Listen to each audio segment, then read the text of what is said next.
رحمۃ اللہ وبرکاتہ۔ وعلیکم السلام ورحمۃ اللہ وبرکاتہ۔ کیا دانشور صاحب آج کچھ فکروں اور الجھنوں میں الجھے سے اور ٹینشن میں نظر آ رہے ہیں؟ خیریت تو ہے نا؟ آج میں نے اخبار میں سچر کمیٹی کی رپورٹ پڑھی جس سے معلوم ہوا کہ عالمی اور ملکی سطح پر ناخواندگی کی شرح مسلمانوں میں سب سے زیادہ ہے۔ اس رپورٹ نے مجھے فکر و غم میں مبتلا کر دیا ہے۔ مسلمانوں کی حالت زار دیکھ کر مجھے کھانا پینا بھی اچھا نہیں لگ رہا ہے، کیونکہ مسلمان معاشی، اقتصادی، سیاسی، سائنسی، ٹیکنالوجی اور دیگر عصری علوم گرد کی ہر میدان میں پیچھے ہیں۔ ارے دانشور صاحب، یہ فکر و غم چھوڑو۔ سچر کمیٹی کی رپورٹ دنیاوی تعلیم سے متعلق ہے، دینی تعلیم سے اس کا کوئی واسطہ نہیں۔ الحمدللہ ثم الحمدللہ، مسلم قوم دینی تعلیم میں بہت آگے ہے۔ ہر سال علماء، حفاظ، قراء، مفتیان کرام کی اچھی خاصی تعداد مدارس اسلامیہ سے فارغ ہو کر قوم و ملت کی خدمت میں مصروف ہو رہی ہے، جو اس قوم کے تابناک مستقبل کی غماز ہے۔ بکر، جس تعلیم کی تم بات کر رہے ہو ہمارے روشن مستقبل کی ضامن نہیں ہے، بلکہ ہمارا مستقبل اس وقت روشن ہوگا جب اس قوم میں ماہر ڈاکٹرز، آفیسرز، انجینئرز، ججز اور سائنٹسٹ پیدا ہوں گے۔ صرف علماء و فضلہ تیار کرنے سے بات بننے والی نہیں ہے۔ اور بکر، آپ تو اس کا مشاہدہ کر ہی رہے ہیں کہ ایک طرف مولوی لوگ ہیں جو کنویں کے میڈک کی طرح ہیں کہ صرف نورانی قاعدہ اور نحو و صرف لے کر بیٹھ گئے اور بس اسی کو سب کچھ سمجھتے ہیں۔ نتیجہ یہ ہوتا ہے کہ مدرسہ سے فراغت کے بعد صرف 2-3 ہزار پر اکتفا کرنا پڑتا ہے۔ مجھے تو تم مولویوں کی حالت پر ترس آتا ہے کہ تمہارے بچے اتنے ہوتے ہیں کہ کوئی شخص تمہارے گھر آوے تو ایسا معلوم ہوتا ہے کہ کسی چلڈرن اسکول میں آیا ہے، اور جب تمہارے بچے گھر سے نکلتے ہیں تو ایسا لگتا ہے گویا اسکول کی چھٹی ہوئی ہے۔ اور تنخواہ تو دیکھو، صرف چند ہزار روپے۔ اتنی کم تنخواہ میں تم مولوی لوگ گزارا کیسے کرتے ہو؟ اسی لیے میں کہتا ہوں کہ اگر اس دنیا میں دیگر قوموں کے شانہ بشانہ ترقی کی منزلیں طے کرنی ہیں تو اس قوم کو دنیاوی علوم میں آگے آنا ہوگا۔ سائنس، ٹیکنالوجی اور دیگر عصری علوم میں مہارت پیدا کرنی ہوگی تاکہ قوم میں اچھے سے اچھے ڈاکٹرز، انجینئرز، سائنٹسٹ اور جج پیدا ہوں، تاکہ قوم دیگر اقوام کی طرح خوشحالی اور عیش و عشرت کی زندگی بسر کر سکے۔ اور اس قوم کی مثال دی جائے کہ مسلم قوم کی 5 انگلیاں گھی میں ہیں، ورنہ ذلت و رسوائی اور جہالت و پسماندگی ہی ہمارا مقدر ہوگی، اور ہمیں اپنے کیے پر آنسو بہانے ہوں گے، اور ہمارا نہ کوئی پرسان حال ہوگا اور نہ کوئی اشک سوئی کرنے والا۔ دانشور صاحب، آپ کی تمام باتیں بکواس ہے۔ آپ کا یہ کہنا کہ ہمارا مستقبل اس وقت روشن ہوگا جب اس قوم میں ڈاکٹر، آفیسر، سائنٹسٹ اور جج پیدا ہوں گے۔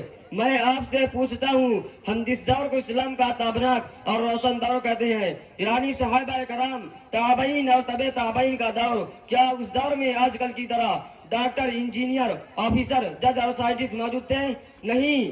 اس کے باوجود ہمارا وہ دور روشن و تابناک تھا۔ اسی طرح آپ کا یہ کہنا کہ مولوی لوگ کنویں کے میڈک کی طرح ہے جن کا ذہن محدود محض چند اعداد طرفہ پر گزارا کرتے ہیں، درست نہیں ہے، کیونکہ تم لوگ ظاہری ٹیپ ٹاپ، ٹائی بائی اور سوٹ بوٹ میں رہتے ہو، مگر حقیقتاً خوشبو مسندہ یعنی قسم قسم کے ٹینشن اور پریشانیوں میں مبتلا رہتے ہو۔ تمہاری تنخواہ 10,000، مگر تم 2 بچوں کی کفالت بھی صحیح طور پر نہیں کر پاتے، اور بچے 2 ہی اچھے والا نسخہ آزما کر شریعت کی نگاہ میں مجرم قرار پاتے ہیں، جبکہ مولوی لوگوں کی تنخواہ محض چند ہزار ہوتی ہے، مگر وہ الحمدللہ 10 بچوں کی کفالت بہتر طریقے سے کرتے ہیں۔ ان کی کم تنخواہ میں برکت ہوتی ہے، اور تمہاری 10,000 بھی بے برکتی کا شکار ہوتی ہے۔ کسی شاعر نے کیا خوب کہا ہے، ظاہر کو نہ جانچو ذرا اندر بھی دیکھو، ظاہر کو نہ جانچو ذرا اندر بھی دیکھو، کیا چیز جی رہی ہے، کیا چیز مر رہی ہے۔ نیز آپ کی باتوں سے ایسا لگ رہا ہے کہ ہمارا وجود، ہماری عزت و ترقی، ہمارا مستقبل سب علوم عصریہ سے وابستہ ہے، جبکہ ہمارا عقیدہ ہے کہ اللہ ہی کسی قوم کو باقی رکھتا ہے اور وہی فرا کے گھات اتارتا ہے۔ هو یحیی و یمیت، یہ اللہ کا فرمان ہے، عزت و ذلت بھی اسی کے ہاتھ میں ہے۔ قل اللہم مالک الملک تؤتی الملک ما تشاء وتنزع الملک مما تشاء وتعز ما تشاء وتذل ما تشاء بیدک الخیر انک علی کل شیء قدیر۔ آپ کہیے، اے سارے ملکوں کے مالک، تو جسے چاہے حکومت دے دے اور تو جس سے چاہے حکومت چھین لے، تو جسے چاہے عزت دے اور تو جسے چاہے ذلت دے، تیرے ہی ہاتھ میں بھلائی ہے، بے شک تو ہر چیز پر قادر ہے۔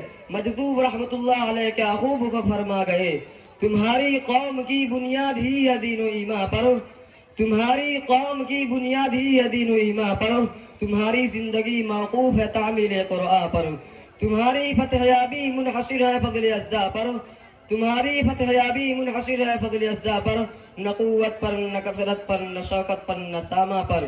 اس لیے آپ اپنے فکر و خیال کی اصلاح کر کے سچے دل سے رب غفور کے سامنے توبہ کر لیجئے۔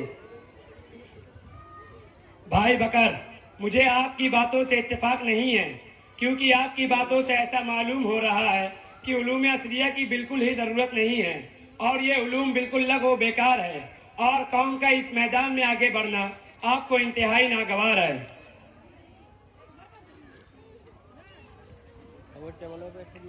بھائیوں، میں آپ لوگوں کی باتیں بڑی دیر سے سن رہا تھا، مجھ سے رہا نہیں گیا، اس لیے کباب میں ہڈی بن گیا۔ ٹھیک ہے اگر آپ اس فکری و نظری اختلاف کا شرعی حل چاہتے ہیں تو چلیے، اسی جلسے میں ایک مفتی صاحب تشریف لائے ہیں جن سے میرے اچھے تعلقات ہیں، وہ بڑے ذہین و فطین، حاضر جواب، علوم شرعیہ سے واقف اور نباد وقت ہیں۔ وہ آپ دونوں کے اس اختلاف کا شرعی حل پیش فرما کر آپ کو مطمئن کر دیں گے۔ ٹھیک ہے عمر، ہم سب مفتی صاحب کے پاس چلنے کے لیے تیار ہیں۔ السلام علیکم ورحمۃ اللہ وبرکاتہ۔ وعلیکم السلام ورحمۃ اللہ وبرکاتہ۔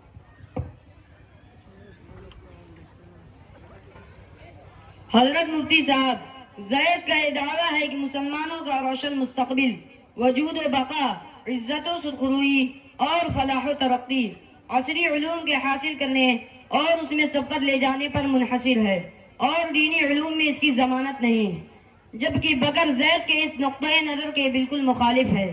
اس کا کہنا ہے کہ مسلمانوں کا روشن مستقبل وجود و بقا، عزت و سرخروئی اور فلاح و ترقی ایمان، علم شرعی، عمل صالح، تقوی، طہارت، اللہ اور اس کے رسول صلی اللہ علیہ وسلم کی اطاعت پر موقوف ہے، نہ کہ دنیاوی علوم پر، بلکہ دنیاوی علوم پر علم کا اطلاق ہی غلط ہے۔ اب آپ شریعت کی روشنی میں ان دونوں کے اس اختلاف نظر و فکر کو دور فرما کر ہم سب کو ممنون و مشکور کریں۔ محترم زید صاحب، بکر صاحب نے جو باتیں کہی ہیں وہ بالکل بجا ہے، اس لیے کہ ہمارے مستقبل کا روشن و تابناک ہونا عصری علوم پر نہیں بلکہ ایمان و عمل صالح پر موقوف ہے، جیسا کہ ارشاد خداوندی ہے وَلَوْ أَنَّهُمْ آمَنُوا وَاتَّقَوْا لَفَتَحْنَا عَلَيْهِمْ بَرَكَاتٍ مِّنَ السَّمَاءِ وَالْأَرْضِ، اور اگر بستیوں والے ایمان لے آئے ہوتے اور پرہیزگاری اختیار کی ہوتی تو ہم ان پر آسمان اور زمین کی برکتیں کھول دیتے۔ اسی طرح ہماری عزت و سرخروئی، رفعت و بلندی، فلاح اور بقا ایمان کامل کے ساتھ مشروط ہے۔ ارشاد خداوندی ہے وَأَنْتُمُ الْأَعْلَوْنَ إِن كُنتُم مُؤْمِنِينَ، تم ہی غالب رہو گے اگر تم مومن رہے۔ وَتِلْكَ الْقُرَىٰ أَهْلَكْنَاهُمْ لَمَّا ظَلَمُوا وَجَعَلْنَا لِمَهْلِكِهِمْ مَوْعِدًا، اور یہ بستیاں وہ ہیں جنہیں ہم نے ہلاک کر ڈالا جب انہوں نے ظلم کیا، اور ہم نے ان کی ہلاکت کے لیے ایک وقت متعین کیا تھا۔ اسی طرح زید کا یہ کہنا کہ علم سے علوم دینیہ ہی مراد ہے، یہ بالکل صحیح ہے، کیونکہ علامہ ابن حجر اسقلانی رحمۃ اللہ علیہ فتح الباری جلد نمبر 1 صفحہ نمبر 186 پر ارشاد خداوندی یرفع اللہ الذین آمنوا منکم والذین اوتوا العلم درجات کی تفسیر کرتے ہوئے فرماتے ہیں ایمان و علم کے سبب رفع درجات کا مطلب کثرت ثواب ہے، جس کی وجہ سے درجات بلند ہوتے ہیں، اور بلندی درجات کے معنوی و حسی دونوں کو شامل ہے، یعنی اللہ رب العزت اہل ایمان و علم کو دنیا میں بھی اونچے مقام و مرتبہ اور مقبولیت عامہ سے نوازتے ہیں، اور آخرت میں بھی جنت میں ان کا مقام بلند و بالا ہوگا۔ اور علم سے مراد علم شرعی ہی ہے، جس کا مدار علم تفسیر، علم حدیث اور علم فقہ پر ہے۔ علم سے علم شرعی کے مراد ہونے پر صحیح مسلم اور سنن ابن ماجہ کی یہ دونوں حدیثیں بھی شاہد ہیں من التمس طریقا یلتمس فیہ علما سہل اللہ له طریقا الی الجنہ، جو شخص کسی ایسے راستے کا متلاشی ہو جس میں وہ علم کو تلاش کرے، اللہ رب العزت اس کے لیے جنت کا راستہ آسان فرما دیتے ہیں۔ طلب العلم فریضۃ علی کل مسلم، علم دین کا طلب کرنا ہر مسلمان پر فرض ہے۔ ان دونوں حدیثوں میں جس علم کا ذکر ہے وہ علم شرعی ہی ہے، نیز عرف و عادات میں بھی علم سے علم دینی ہی مراد ہوتا ہے۔ جن فنون کو لوگ علم سے موسوم کرتے ہیں ان کے جاننے والوں کو عالم صاحب، حافظ صاحب، قاری صاحب نہیں کہا جاتا، بلکہ وہ انہی فنون کی طرف منسوب ہو کر ڈاکٹر، انجینئر، آفیسر، سائنٹسٹ اور جج وغیرہ کہلاتے ہیں۔ غرض ہے کہ علم سے علم شرعی کا مراد ہونا نہ صرف کتاب اللہ اور سنت رسول اللہ سے ثابت ہے بلکہ عرف و رواج بھی اس پر شاہد عدل ہے۔ اس میں کوئی دو رائے نہیں، اگر ہو تو اختلاف نہیں بلکہ خلاف ہے۔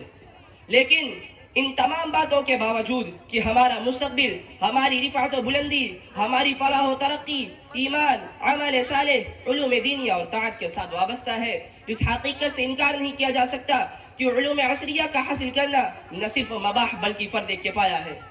جیسا کہ ارشاد خداوندی ہے وَعَلَّمْنَاهُ صَنْعَةَ لَبُوسٍ لَكُمْ، اور وَأَلَنَّا لَهُ الْحَدِيث سے صنعت زرہ سازی اور وَأَسَلْنَا لَهُ عَيْنَ الْقِطْرِ سے مختلف مصنوعات مثلا برتن اور دیگر ضروری اشیاء کی صنعت، اور وَيَصْنَعُ الْفُلْكَ بِأَعْيُنِنَا سے کشتی و جہاز سازی کی صنعت کی اباحت، اور وَهُوَ الَّذِي مَرَجَ الْبَحْرَيْنِ هَذَا عَذْبٌ فُرَاتٌ وَهَذَا مِلْحٌ أُجَاجٌ وَجَعَلَ بَيْنَهُمَا بَرْزَخًا وَحِجْرًا مَحْجُورًا، اور مرج البحرین یلتقیان بینہما برزخ لا یبغیان سے سائنس اور ٹیکنالوجی کی تعلیم کی اہمیت و افادیت ثابت ہوتی ہے۔ صاحب در مختار علامہ حسکفی رحمۃ اللہ علیہ فردیت تعلیم کے متعلق فرماتے ہیں علم کا حاصل کرنا فرض عین اور فرض کفایہ ہے۔ آدمی اپنے دین کے لیے جس قدر علم کا محتاج ہے اس کا حاصل کرنا فرض عین ہے، اور اس سے زائد دوسروں کی نفع رسانی کے لیے جس علم کا وہ محتاج ہے اس کا حاصل کرنا فرض کفایہ ہے۔ علامہ ابن عابدین رحمۃ اللہ علیہ مزید وضاحت کرتے ہوئے فرماتے ہیں فرض کفایہ علم دینی و دنیاوی دونوں کو شامل ہے۔ علم دینی جیسے نماز جنازہ اور علم دنیاوی جیسے مختلف مصنوعات کا علم۔